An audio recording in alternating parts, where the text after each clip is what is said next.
Hello, my name is Antonio Sage. I'm a certified Ableton instructor, and I am here at Reverb.com to discuss how to record your guitar using effects pedals, a simple audio interface, and Ableton Live. So the first thing you're going to need is a guitar. We're going to plug our guitar into our color box, into that input, and the color box will then go into the squeezer, which is the compressor, and then finally into the brothers, which is going to output directly into our audio fuse audio interface. You don't need a lot of inputs and outputs unless you're recording the full band. It's just a basic 1 or 2 inputs and outputs is what you're going to need. So this is perfect for the recording home guitarists. So first things first, make sure that you install whatever drivers came with your audio interface. You might have to download them from the website. Do that, and once you have set that up, go to Ableton. You're going to go to the Preferences, into the Audio tab, and select your input and output device. Once you've done that, then you can go to the input configuration and select the inputs that you are going to use. If you have an audio interface that has multiple inputs and outputs, you're not going to need that many right away. You're actually going to save on CPU power if you don't use too many inputs and outputs. So I'm simply selecting 1 and 2 for the inputs and for the outputs. Once you've done that, select your audio track. Ableton will automatically open up with 2 MIDI tracks and 2 audio tracks.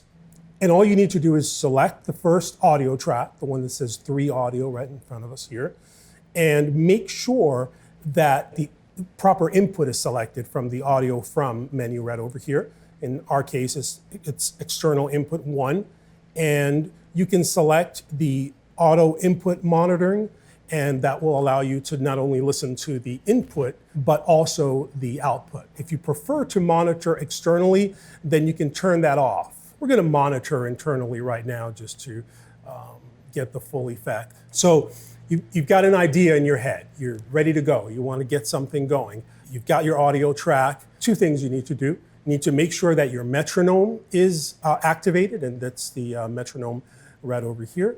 And you're going to need to tap tempo to tap the tempo of your song, basically. So I'm thinking something like 2, 3, and 1, 2, 3.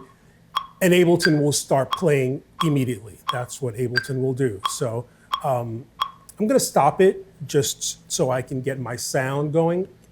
Make sure that's on. I'm going to mess with the sound a little bit, see what I can come up with.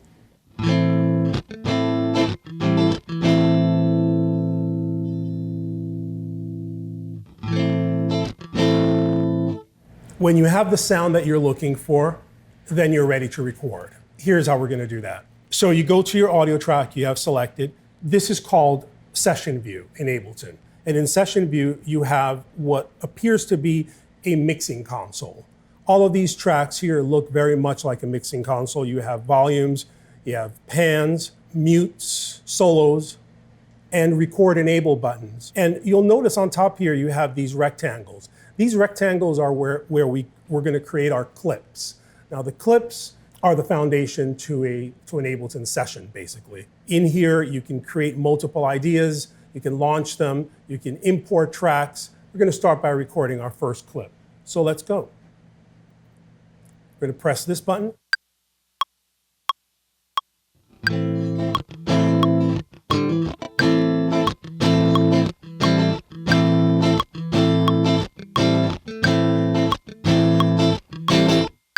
And then I'm going to stop it.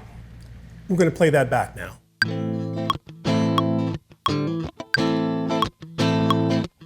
Now we're going to turn down the metronome.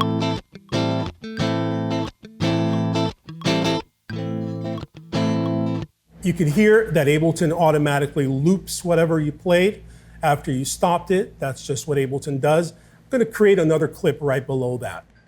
2, 3, and...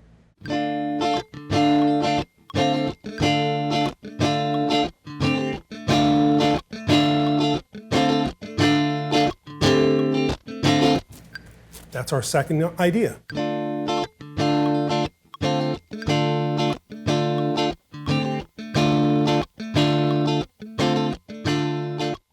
So I'm going to play my first one now. So as you can see, I can start messing with the different clips, launching them,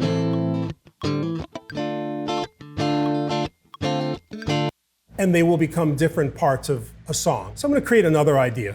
Maybe yeah, let's do that. 1, 2, 3, and...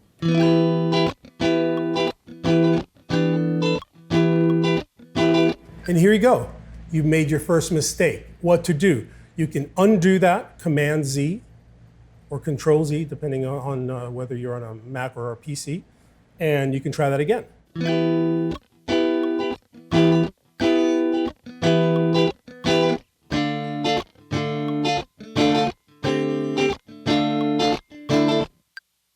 And that's our third clip.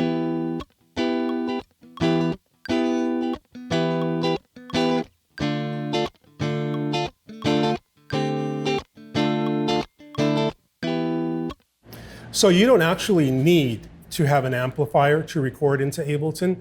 We've used these pedals, however, you can just use the built-in effects. In this case, I'm using the amp plugin by Ableton to process the recorded sound. Let's have a listen. Here's our clean sound. Here's our boost. Our bluesy channel, and rock. And there you go. We've recorded 3 musical ideas that can be launched independently within Ableton Live.